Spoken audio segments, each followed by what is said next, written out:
તો છોટાઉદેપુર જિલ્લાના બોડેલી ખાતે પહેલગામ હુમલાના વિરોધમાં બજાર બંધ રાખીને સખત વિરોધ નોંધાવવામાં આવ્યો।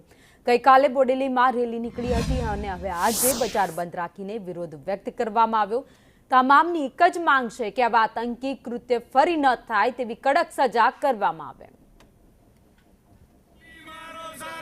તો દેશભરમાં લોકોમાં આક્રોશ જોવા મળી રહ્યો છે। પહેલગામમાં જે નિર્દોષો પર ગોળીબાર કરવામાં આવ્યો ત્યારબાદ ઠેર ઠેર તેમની સામે આક્રોશની સાથે વિરોધ પણ નોંધાવવામાં આવ્યો અને એક જ માંગ છે હવે દેશવાસીઓને કે એવો સબક શીખવાડવામાં આવે કે ફરી એકવાર કોઈ પણ જગ્યા ઉપર આવા આતંકી હુમલા કરતા પહેલા આતંકીઓ પણ કાંપી છે।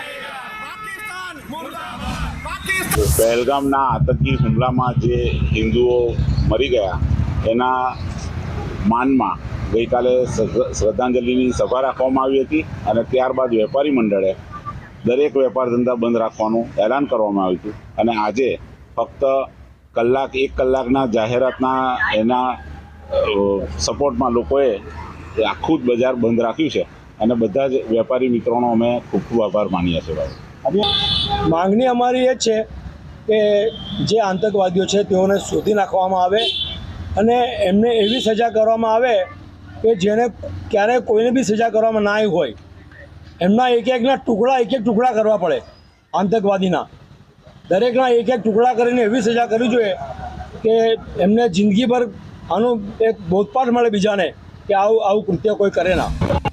22 એપ્રિલના રોજ કાશ્મીરના પહેલગામમાં આતંકવાદી હુમલો થયો। 27 જેટલા હત્યા કરવામાં આવી છે ત્યારે તેને લઈને દેશભરની અંદર રોષ જોવા મળી રહ્યો છે। ગઈકાલે બોડેલીના બજારની અંદર શ્રદ્ધાંજલિનો કાર્યક્રમ રાખવામાં આવ્યો હતો અને સાથે સાથે એક જ દિવસની અંદર જાહેરાત કરવામાં આવી હતી કે આ જે આતંકવાદી હુમલો થયો છે તેના વિરોધમાં બોડેલીનું બજાર બંધ રહેશે। ત્યારે હાલ સંદેશ ન્યૂઝની ટીમ પહોંચી છે બોડેલી ખાતે। છોટાઉદેપુર જિલ્લાનું બોડેલી આર્થિક પાટનગર ગણાય છે ત્યારે બોડેલીનું બજાર વહેલી સવારથી સદંતર બંધ જોવા મળી રહ્યું છે અને આતંકવાદી હુમલાનો સખત વિરોધ કરી રહ્યા છે। ત્યારે સ્થાનિક લોકો આ જે આતંકવાદી હુમલો થયો છે તેને જડબાતોડ જવાબ મળે તેવી આશા અપેક્ષા રાખી રહ્યા છે। અમિત પટેલ, સંદેશ ન્યૂઝ, છોટાઉદેપુર।